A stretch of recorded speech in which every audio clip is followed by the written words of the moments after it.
નમસ્તે મિત્રો, આજે આપણે વાત કરવાના છીએ વૃદ્ધ પિતા અને ડોક્ટર સાથે બનેલી ઘટના. ઘણા વર્ષ પહેલા વલસાડ જિલ્લાના એક નાના અને હરિયાળ ગામમાં રઘુભાઈ નામના એક મહેનતુ અને સ્વભાવી માણસ રહેતા હતા.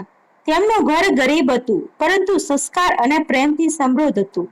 તેમની પત્ની કમલાબેન ખૂબ જ દયાળુ અને સમજદાર સ્ત્રી હતી. બંનેનો એક જ દીકરો હતો, મયંક. મયંક તેમની આંખોનો તારો હતો.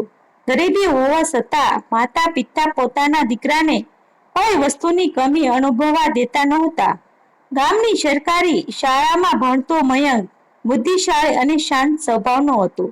કમલાબેન રોજ તેને પોતાના હાથથી ભોજન કરાવતી અને કહેતી, બેટા, તું મોટો થઈને એવો માણસ બનશે કે લોકો તારા નામથી ઓળખાય. મયંક હસીને કહેતો, માં, હું મોટો ડોક્ટર બનીશ અને ગરીબોની મફતમાં સારવાર કરીશ. સમય પોતાની ગતિએ આગળ વધતો રહ્યો, પરંતુ એક દિવસ એવો આવ્યો કે આખા પરિવારનું સુખ જાણે કોઈની નજર લાગી હોય એમ તૂટી પડ્યું.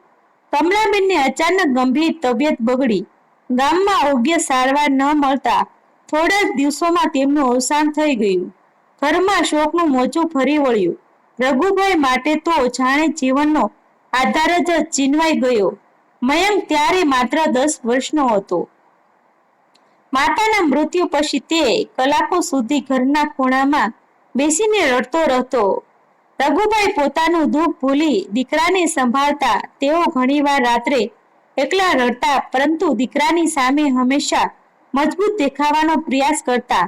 સમય પસાર થતો ગયો. રઘુભાઈ દિવસ રાત મહેનત કરી મયંકને ભણાવતા રહ્યા. ક્યારેક ખેતરમાં મજૂરી કરી, ક્યારેક બાંધકામમાં કામ અને ક્યાંક ગામના વેપારીઓ પાસે નાના કામ કરીને તેઓ ઘરની જરૂરિયાતો પૂરી કરતા. મયંક પણ પિતાની મહેનત સમજતો હતો, તેથી અભ્યાસમાં વધુ ધ્યાન આપતો. ગામના શિક્ષકો પણ તેની બુદ્ધિથી પ્રભાવિત હતા. એક વર્ષ ગામ નજીકનો વિશાળ મેળો ભરાયો. આખા વિસ્તારના લોકો ત્યાં આવતા હતા. મયંકે પણ પિતાને વિનંતી કરી કે તેને મેળો જોવા લઈ જાય. શરૂઆતમાં રઘુભાઈ તૈયાર નહોતા, પરંતુ દીકરાની ખુશી માટે તેઓ માની ગયા. સવારથી બંને મેળામાં ફરતા રહ્યા. રંગબેરંગી દુકાનો, ઝૂલાઓ, રમતો અને મીઠાઈઓ જોઈને મયંક આનંદથી ઝૂમી રહ્યો હતો. રઘુભાઈએ તેને રમકડા ખરીદી આપ્યા. બપોર પછી મેળામાં ભીડ ખૂબ વધી ગઈ. એક જગ્યાએ જાદુનો ખેલ ચાલી રહ્યો હતો. મયંક ઉત્સાહમાં આગળ વધ્યો અને ભીડમાં ક્યાંય ખોવાઈ ગયો. થોડી વાર પછી રઘુભાઈએ પાછળ જોયું તો મયંક દેખાયો નહીં. શરૂઆતમાં તેમને લાગ્યું કે કદાચ નજીકમાં જશે, પરંતુ 5 મિનિટ, 10 મિનિટ અને પછી 1 કલાક વીતી ગયા, છતાં દીકરો ક્યાંય મળ્યો નહીં. તેમની ધડકન વધી ગઈ. તેઓ પાગલની જેમ દરેકને પૂછવા લાગ્યા, મારા દીકરાને જોયો છે, 10 વર્ષનો છે, નામ મયંક છે, પરંતુ કોઈ પાસે જવાબ નહોતો. સાંજ થઈ ગઈ. મેળાની જાહેરાતોમાં પણ મયંકનું નામ બોલવામાં આવ્યું. પોલીસને જાણ કરવામાં આવી. આખી રાત રઘુભાઈ મેળામાં ફરતા રહ્યા. બીજા દિવસે પણ શોધ ચાલુ રહી. દિવસો અઠવાડિયામાં બદલાયા, અઠવાડિયા મહિનામાં અને મહિના વર્ષોમાં, પરંતુ મયંકને કોઈ પત્તો મળ્યો નહીં. દીકરો ગુમાવ્યાના આઘાતે રઘુભાઈ અંદરથી તૂટી ગયા. ગામના લોકો તેમને સમજાવતા, પરંતુ તેમના માટે જીવનનો એકમાત્ર આધાર જ ખોવાઈ ગયો હતો. તેઓ ઘણીવાર રસ્તાઓ પર ફરતા અને દરેક નાના છોકરાઓમાં પોતાના મયંકને શોધતા. ધીમે ધીમે લોકો કહેવા લાગ્યા કે રઘુભાઈનું માનસિક સંતુલન બગડી રહ્યું છે, પરંતુ પિતાનું હૃદય હાર માનવા તૈયાર નહોતું. બીજી તરફ મેળામાં ખોવાયેલો મયંક ભીડમાં ભટકતો રહ્યો. રડતો રડતો તે નજીકના શહેર સુધી પહોંચી ગયો. ત્યાં એક દયાળુ વૃદ્ધે તેને આશરો આપ્યો. થોડા દિવસ પછી તેને એક નાના કારખાનામાં કામ કરવા લાગ્યો. કારખાનાના માલિક ધનજીભાઈ ઉદ્યોગપતિ હતા. તેમણે જોયું કે આ બાળક ખૂબ સમજદાર છે. તેમણે મયંકને કામ સાથે ભણવાની પણ તક આપી. મયંક દિવસ દરમિયાન કારખાનામાં કામ કરતો અને રાત્રે અભ્યાસ કરતો. માતાની વાત અને પિતાની મહેનત તેને સતત યાદ આવતી. તેને પોતાનું ગામ યાદ હતું, પરંતુ નાનું હોવાને કારણે સાચું સરનામું કે માર્ગ યાદ નહોતો. દરેક પ્રયત્નો છતાં તે પોતાના પરિવાર સુધી પહોંચી શક્યો નહીં. વર્ષો પસાર થતા ગયા. મયંકનો અભ્યાસ પ્રત્યેનો જુસ્સો વધતો ગયો. તેને શાળામાં શ્રેષ્ઠ પરિણામ મેળવ્યા. પછી કોલેજમાં પ્રવેશ લીધો. ધનજીભાઈએ તેની ફી ભરી. મયંકે મેડિકલ કોલેજમાં પ્રવેશ મેળવી લીધો. હવે તેઓ એક જ ધ્યેય હતો, મોટો ડોક્ટર બનવાનો. તે દિવસ રાત મહેનત કરતો રહ્યો. અનેક મુશ્કેલીઓ વચ્ચે તેને MBBS પૂર્ણ કર્યું. પછી વિશેષ અભ્યાસ કર્યો. આખરે વર્ષોની મહેનત પછી તે શહેરનો પ્રખ્યાત ડોક્ટર બની ગયો. તેના નામે મોટું દવાખાનું શરૂ કર્યું. લોકો દૂર દૂરથી સારવાર માટે આવવા લાગ્યા, પરંતુ એક વાર ક્યારેય બદલાય નહીં.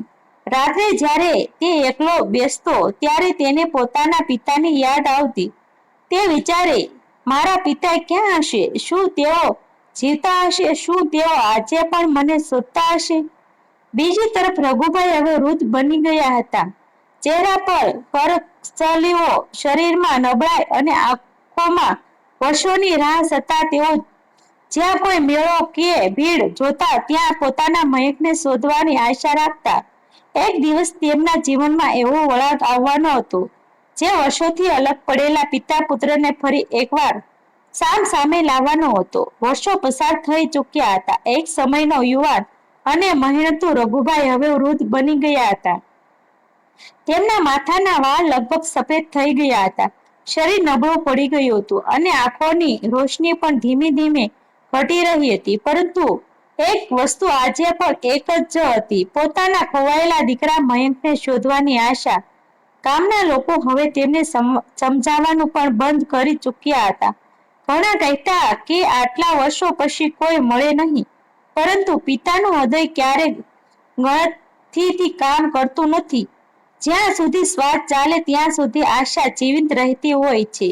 રઘુભાઈ ઘણીવાર ગામની બહાર આવેલા બસ સ્ટેન્ડ પાસે બેસી રહેતા. કોઈ યુવાન પસાર થતો તો તેઓ થોડી ક્ષણ માટે તેના ચહેરા પર ધ્યાનથી જોતા. કદાચ આ મારો મયંક હશે, પરંતુ દરેક વખતની જેમ નિરાશા જ હાથ લાગતી. જીવન હવે એક જ પ્રશ્નમાં અટકી ગયું હતું, મારો દીકરો ક્યાં હશે? એક દિવસ રઘુભાઈની તબિયત અચાનક બગડી ગઈ. સતત ઉધરસ, કમજોરી અને તાવને કારણે તેઓ ચાલવામાં પણ મુશ્કેલીઓ અનુભવતા હતા. ગામના એક માણસે કહ્યું, શહેરમાં એક મોટું દવાખાનું છે, ત્યાં એક ખૂબ જ સારો ડોક્ટર છે, ગરીબ માણસની પણ મદદ કરે છે, તમે જ્યાં જઈને બતાવી આવો. રઘુભાઈ પાસે પૈસા નહોતા. ખિસ્સામાં માત્ર બસનું ભાડું પૂરતું જ હતું. છતાં તેમણે વિચાર્યું કે કદાચ હવે સારવાર કરાવવી જ જોઈએ. બીજા દિવસે સવારે તેઓ જૂના કપડાં પહેરીને બસમાં બેઠા અને શહેર તરફ નીકળી પડ્યા. બીજી તરફ શહેરના સૌથી મોટા દવાખાનામાં ડોક્ટર મયંક પોતાના દર્દીઓને જોઈ રહ્યા હતા. તેમની ગણના શહેરના શ્રેષ્ઠ ડોક્ટરમાં થતી હતી. પૈસા, પ્રતિષ્ઠા અને સફળતા બધું તેમની પાસે હતું. પરંતુ જ્યારે તેઓ એકલા પડતા ત્યારે બાળપણની યાદો તેમની હજુ પણ હેરાન કરતી. ઘણીવાર તેઓ પોતાની કેબિનમાં બેઠા બેઠા વિચારતા, કાશ એકવાર મારા પિતા મળી જાય. તે દિવસે પણ દવાખાનામાં ભારે ભીડ હતી. સેક્રેટરી દર્દીઓના નંબર બોલાવી રહી હતી. થોડા સમય પછી એક વૃદ્ધ માણસ ધીમે ધીમે અંદર પ્રવેશ્યા. કપડાં ફાટેલા હતા, ચહેરા પર થાક અને આંખોમાં અજાણી પીડા હતી. મયંકે નજર ઉઠાવી અને કહ્યું, બાબા બેસી જાઓ, શું તકલીફ છે? રઘુભાઈ ધીમેથી ખુરશી પર બેઠા. તેમને પોતાની તકલીફ જણાવી. મયંક ધ્યાનથી તેમની તપાસ કરવા લાગ્યો. ટેલિસ્કોપથી છાતી સાંભળી, બ્લડ પ્રેશર માપ્યું અને કેટલાક પ્રશ્નો પૂછ્યા. પરંતુ બંનેમાંથી કોઈએ પણ એકબીજાને ઓળખ્યા નહીં, કારણ કે સમય બંનેએ ખૂબ બદલી ચૂક્યો હતો. મયંકે દવાઓ લખી આપી અને કહ્યું, તમારા નિયમિત દવા લેવી પડશે, થોડી તપાસ પણ કરાવવી પડશે. રઘુભાઈએ ધીમા અવાજમાં પૂછ્યું, સાહેબ કેટલા પૈસા થશે? આશરે 2000 રૂપિયા. આ સાંભળતા જ રઘુભાઈનું માથું ઝૂકી ગયું. તેમના ચહેરા પર નિરાશા સ્પષ્ટ દેખાઈ રહી હતી. સાહેબ મારી પાસે તો એટલા પૈસા નથી. દવાખાનામાં કર્મચારીઓનો એક માણસ આગળ આવ્યો અને કડક અવાજમાં બોલ્યો, પૈસા નથી તો અહીં શું કરવા આવ્યા છો? બધાને મફતમાં સારવાર આપશું તો દવાખાનું કેવી રીતે ચાલશે? રઘુભાઈ શરમથી માથું ઝુકાવીને ઊભા થઈ ગયા. તેમની આંખોમાં આંસુ આવી ગયા. તેઓ ધીમેથી બહાર જવા લાગ્યા. મયંક અન્ય દર્દીઓ વ્યસ્ત હતા. તેમને આ વાત પર ખાસ ધ્યાન ગયું નહીં, પરંતુ થોડા પળોમાં બહારથી અવાજ આવ્યો, બાબા, પૈસા આપ્યા વગર દવા નહીં મળે. રઘુભાઈએ વિનંતી કરી, બેટા, મારી પાસે ખરેખર પૈસા નથી. થોડા દિવસ પછી આપી દઈશ. કર્મચારી ગુસ્સે થઈ ગયો. તેને વૃદ્ધને બહાર ધકેલવા માટે હાથ આગળ વધાર્યું. એ સમય અંદરથી બહાર આવતા મયંકની નજર એ દ્રશ્ય પર પડી. તેમણે તરત કહ્યું, શું થયું? કર્મચારી બોલ્યો, સાહેબ, આ વૃદ્ધ પાસે પૈસા નથી. મયંક આગળ વધ્યા. તેમની નજર અચાનક રઘુભાઈના કપાળ પર પડી. કપાળ જમણી બાજુ એક જૂનું નિશાન હતું. એ નિશાન જે તેમને બાળપણથી યાદ હતું. એ વખત ખેતરમાં કામ કરતી વખતે તેના પિતાના કપાળમાં ઈજા થઈ હતી. ત્યારથી એ નિશાન કાયમ માટે રહી ગયું હતું. મયંક એકદમ સ્થિર થઈ ગયા. તેમના હાથમાંથી ફાઇલ નીચે પડી ગઈ. હૃદયના ધબકારા વધી ગયા. તેમણે ફરી ધ્યાનથી વૃદ્ધના ચહેરા પર જોયું.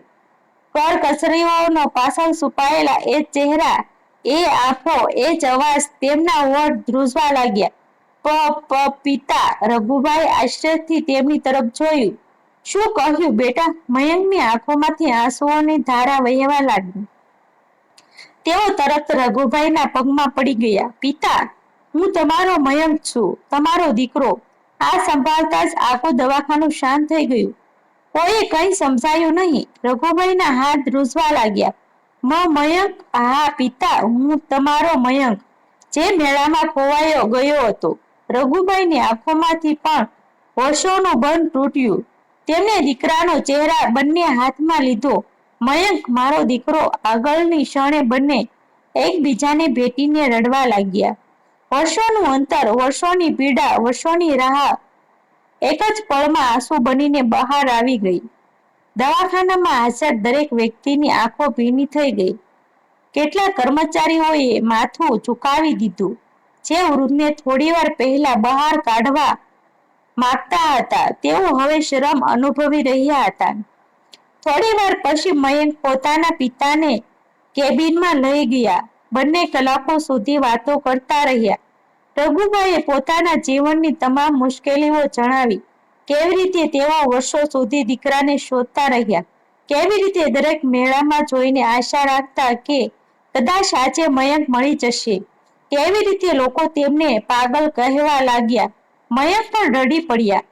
તેમણે જણાવ્યું કે કેવી રીતે તેઓ કારખાનામાં કામ કરતા હતા, કેવી રીતે અભ્યાસ કર્યો, કેવી રીતે ડોક્ટર બન્યા અને કેવી રીતે દરેક સફળતા પછી પણ પિતાની ખોટ અનુભવવા રહ્યા. તે દિવસ પછી મયંકે એક નિર્ણય લીધો. તેમણે પોતાના પિતાને ગામમાં એકલા રહેવા દીધા નહીં. તેમને પોતાની સાથે શહેરમાં લઈ આવ્યા. પિતાની દરેક જરૂરિયાતોનું ધ્યાન રાખવા લાગ્યા. જેમ રઘુભાઈએ બાળપણમાં દીકરાને સાચવ્યો હતો, તેમ હવે દીકરો પોતાના પિતાની સેવા કરવા લાગ્યો. એક દિવસ રઘુભાઈ બગીચામાં બેઠા હતા. મયંક તેમની પાસે આવ્યો. રઘુભાઈ હસીને બોલ્યા, બેટા, ભગવાને મને બધું પાછું આપી દીધું. હવે મને કોઈ અફસોસ નથી. મયંકની આંખો ભીની થઈ ગઈ. પિતા, હું આજે જે કંઈ છું તે તમારી મહેનતના કારણે છું. તમે હાર માની હોત તો કદાચ હું અહીં સુધી પહોંચી શક્યો ન હોત. રઘુભાઈએ દીકરાના માથા પર હાથ ફેરવ્યો. માતા પિતા માટે સંતાન ક્યારેક ખોવાતું નથી બેટા, તે હંમેશા હૃદયમાં જીવતું રહે છે. સાંજનો સૂર્ય ધીમે ધીમે આકાશમાં ઢળી રહ્યો હતો. પિતા અને પુત્ર આજુબાજુમાં બેઠા હતા. વર્ષો પહેલા મેળામાં છૂટા પડેલા બે જીવ આજે ફરી એક થયા હતા. અને કદાચ આ સંબંધોની સૌથી મોટી સુંદરતા છે. સમય અંતર વધારી શકે છે, પરંતુ સાચો પ્રેમ અને માતા પિતાનો આશીર્વાદ ક્યારેય ખોવાતો નથી. મિત્રો, આ વાર્તા સત્ય આધારિત છે. તેમાં પેલા નામ બદલેલા છે. આવા જ વિડીયો જોવા માટે અમારી ચેનલને સબસ્ક્રાઇબ કરી દેજો.